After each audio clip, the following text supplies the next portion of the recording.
him! Talk to him! Yeah, I gotta get a bullhorn at work. I can't handle this. Who are we? Teamster! Who are we? Teamster! Who are we? Teamster! Who are we? Teamster! Who are we? You didn't get your damn transfer station, did you? You didn't get your transfer station! No! The Teamsters are here! Take the trash out! Start with you! We're gonna take the trash out!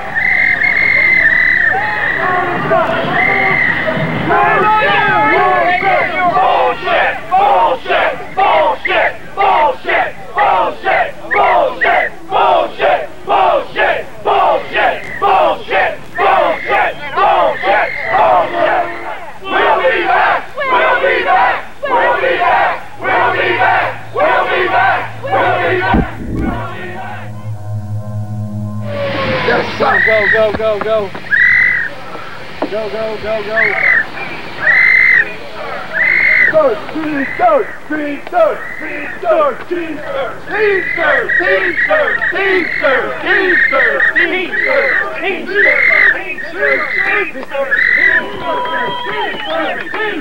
Teamster! Where's Michael Hunt?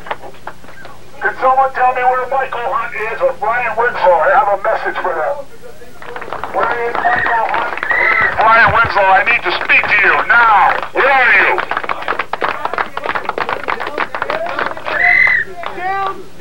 Downstairs! Over here. Don't interrupt when I'm talking. Is Brian Winslow here or is Michael Hunt here? I'm not sure. If you'll give me just a few minutes, I'll let you know. How could you not know if they're here? Because I just walked... Ma'am, I need to see the facility manager because I haven't. Excuse me, I have a message for the facility manager.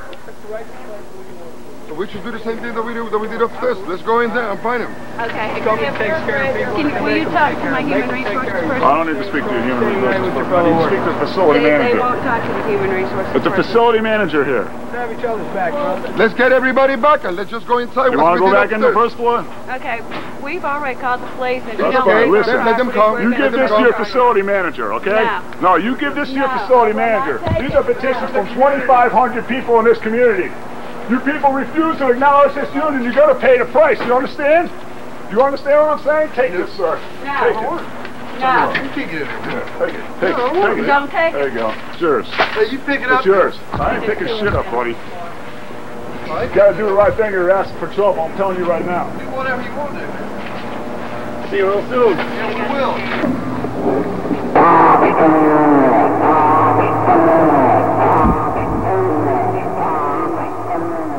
Let's go, let's go, let's go.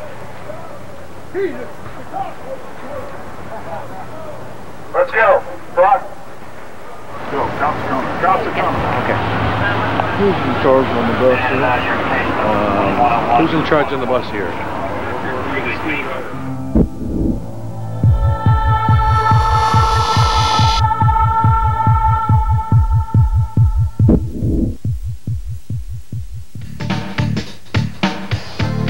Hello.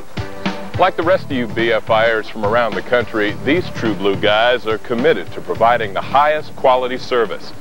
And that means staying at peak performance. Now, as you know from experience, performing at your best means using good on-the-job judgment about what to do and when to do it. But sometimes using good judgment means knowing what not to do. Which reminds me of that wise old saying, if it ain't broke, don't fix it. Well, that saying couldn't be more true right now because there's something going on that could drastically affect your performance. Not just on the job, but as the worker, the spouse, and the parent with the job. I'm talking about the Teamsters. Now, you've heard their big talk, their trash talk, and their golden promises. Do I sound opinionated? Well, you're darn right I do. That's because I'm in complete disagreement with the basic idea that's behind everything the Teamsters stand for. That you and your fellow workers aren't smart enough or confident enough to make your own decisions about your jobs, your future, and your families. No, say the Teamsters, you need to turn everything over to someone who is smart enough and confident enough. Let us do the thinking and speaking and decision-making for you and your families. We know what's best. Now, I don't believe for a minute that you have such a low opinion of yourself. How could you? You're true blue. You've got what it takes. And that's exactly what thousands of BFI workers have already said, loudly and clearly. They've said that they've got the good sense and confidence to make the most of their jobs, their benefits, and their futures. And they've said that they don't want the Teamsters to get in the way. That's why their future and their pension funds are not being threatened. That's why their right to speak for themselves is not in jeopardy. That's why they're not facing the prospects of paying dues, fees, fines, and assessments at the union's whim. And that is certainly why they're not in a group that frequently threatens strikes, yet has depleted its strike fund and can't afford to pay strikers any compensation. They know a union can make lots of promises, but when it comes time to fish or cut bait, nothing they promise is a done deal. In fact, once the Teamsters go to the bargaining table, everything in the contract becomes negotiable, even things not mentioned in the campaign. That means you don't know what you could end up with. Maybe the same, maybe more, but maybe even less on every bargaining point. In fact, the Teamsters have a history of giving away some very important benefits when they put together a contract, like 401ks, paid sick days, and short-term disability, just to name a few. Now listen, I could tell you documented stories that would make your hair stand on end about what really happened to employees who handed their futures to the Teamsters. But I'm not going to do that. No, I'm going to take you to a BFI facility that just recently voted to get out of the Teamsters. And you'll hear from the employees themselves about what they went through, what they were promised, what they lost, and what they did about it.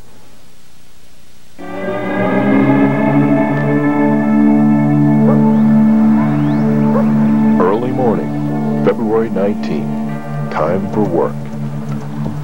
Looks like just another true blue day. But this day is different. Today is the first day since 79 BFIers chose whether to take back their power. Because yesterday, they cast their ballots on whether to vote out the Teamsters. 4 years ago, the Teamsters had come in with their standard sales job. Organizers stirred up employee suspicion and dissatisfaction, trashed the non-union way, and made throwaway promises, because the Teamsters knew that campaign laws let them make promises they don't have to keep. They pulled out the stops with the scare tactics, too. It was us versus them all the way. It was the same old stuff. They would be the knights in shining armor for the workers of BFI. Well, so they said. Yeah, right. Some people started passing out some cards. They were from a labor union, the Teamsters, and the card said that they were asking permission to come and talk to us about a union. Well, I signed the card because I felt it didn't hurt to hear what they had to say. But I was kind of curious of why we even would want a union when I came to BFI, because BFI had great benefits. So, but we signed the card, let the people come in, we'll listen. And I didn't see anything necessarily negative about joining the union at the time, so I did. What could be the harm in joining the union? Wasn't that just part of life as a worker? Why would they be organizing at BFI unless they could improve on what the workers already had? So the union was voted in. Workers took it on faith that the Teamsters would deliver on their promises. Instead, the Teamsters delivered the first of many rude surprises. Well, eventually a vote came about and the union was voted in. And at that point, to my surprise, I found that that card that I signed that asked for permission to talk to me inducted me into the union. And I knew nothing about that. The union had to do the talking for you. You had to go with them with your problems, and they would work it out with the company. And which, if you got a problem, you need to work it out between the two of you, not a middleman.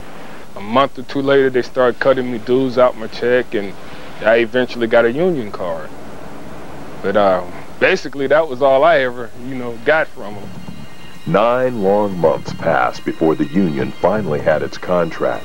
9 long months of no raises or any promised improvements, while almost 40 jobs were eliminated. And then what? Birmingham took it on the chin. I was part of a three-person crew, our labor attorney, the district manager, and I was the operations manager at the time. And the three of us negotiated for the company. The district manager tried to explain to the employees that if they vote yes to have a collective bargaining unit such as the Teamsters come in, from there the Teamsters and BFI would negotiate a new contract. And when it was voted in, we lost everything that we had. They lost their 401k, short-term disability, long-term disability, the way they were paid vacations, the way they were accrued personal days and sick days. There was things in the contract that if they wrecked a truck, that they were eligible to charge them for the damages of the truck. Speaking like the men, it was a horrible deal. One of our biggest concerns, of course, was the disability. I mean, if James was out of work and we were without his income, you know, it would have killed us. And she and I talked about it. Said, well, what would happen if I got injured out there working in the yard there? And I told her, so, well, baby, I won't get anything. With 2 kids in a house, that's kind of rough. Yep, you heard right. After all their big talk, here's what the Teamsters cost Birmingham.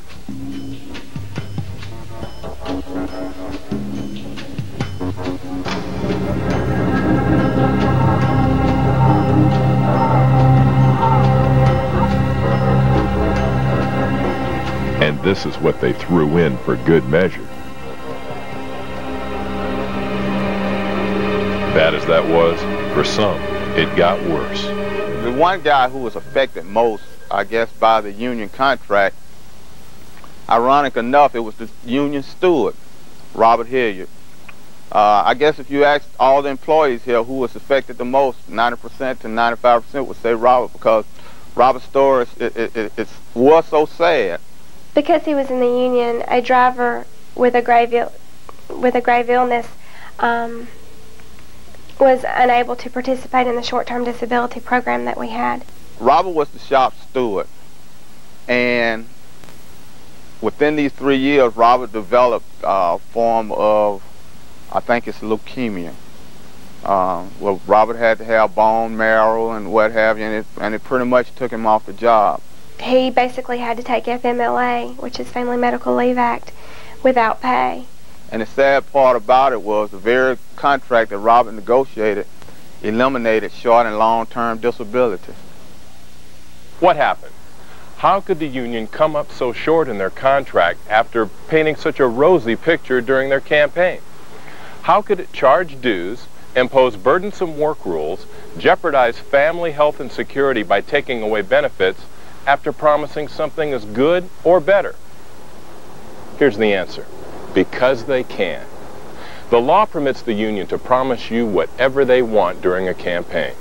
Unfortunately, the law doesn't allow the company to answer back and tell it to you straight. Sure doesn't seem fair, but that's the law. And here's what else you should know. The union doesn't have the power to deliver on their promises. In reality, all they can do is talk, talk, talk, and then bargain for what they want. Only the company has the power to keep its word. Why? Because only the company can provide the resources, not the union. And if you don't have the resources, you can't pick up the tab, no matter how attractive your promises. The Teamsters played it loose with the contract, too. They shut out employees from contract meetings unless they joined the union and promised to pay dues. Worse yet, the union pushed the contract to a vote before employees could read it, much less comment. Trust us, said the Teamsters. We know what's best. It was amazing to find that so many of the guys didn't even know what was in their contract. A lot of these guys came in and they thought that the union was going to be pie out of the sky, and it was not. We didn't really get a good deal. The Teamsters hadn't came through on promises, but the feelings were we were stuck with it. There was a lot of good people that left because they weren't satisfied with the union. It was a sellout. And I was shocked because the men had lost a lot, and the work rules got tougher and stricter. And what that did was left a lot of innocent people to live up under a contract that was essentially made up of broken promises. Not everyone was surprised that all the union hype had turned into a raw deal. In fact, several had seen the whole thing coming. So, not long after the '94 election was declared official, one BFI employee and his wife made it their mission to get the union voted out as soon as the law allowed. I had contacted the lawyers at the NLRB and got our times and our dates and found out all the information that we needed to know up front. They told me that it had to be at least a 3-year contract before I could do anything about it. So it was 3 years of sitting with your hands tied. I had to get a petition, and they recommended 31% of the eligible voting employees to sign this petition before they would hold an election. We went from house to house, tried to contact as many people as we could in the weekend. On your off time, contacting people by the phone, going to their houses, talking to them. A lot of them didn't even ask them questions. They was ready to sign. They wanted their benefits back the way it used to be. With even more than the needed 30% of signatures, the petition was good to go. Well, the feeling was everybody that I talked to hoped that the union got out of here, that they wanted the benefits back. The attitude actually became upbeat at the possibility of the union now leaving. Everybody was looking forward to the vote. 4 weeks later, Election Day. The time had come for Birmingham to decide. Would they take back their power or leave it in the Teamsters' control?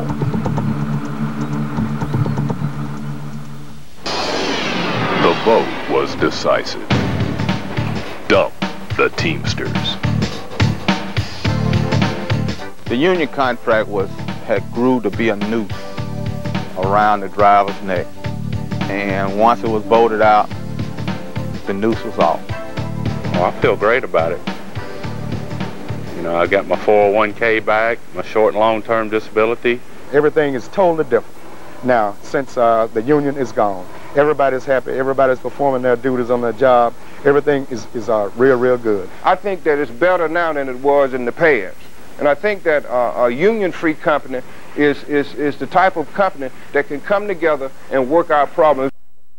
Right now, I can go to my supervisor and we can work it out. If you got anything on your mind that you don't like that's going on within the company, it's best to just try and work it out with the personnel of the company, the manager or so forth, and have somebody else speak for you and you don't even know what they're saying. If you can't talk to your supervisor, you can't talk to your district manager, you need to find you another job. You do not need a union at no BFI district. Think about what kind of company you work for and what kind of benefits they already have. And if you don't think about yourself, think about your family and the benefits that BFI offers. No other company that you can compare. Go around and talk to some more companies and ask them about the benefits that BFI is giving as a whole. And it's a great company to work for. We don't need no union. BFI Birmingham had spoken. By a 2-to-1 margin, workers had voted out the union and voted to take back their power. The power to think for themselves and to speak for themselves. The power to reclaim their benefits, to enjoy a positive, cooperative working environment, and to know their families and futures were no longer up for grabs. They'd exercise good judgment with the stroke of their pens. They'd recognize that this time something was broken, and in true blue fashion, they'd fixed it. And then they went back to work as a team, because teamwork works.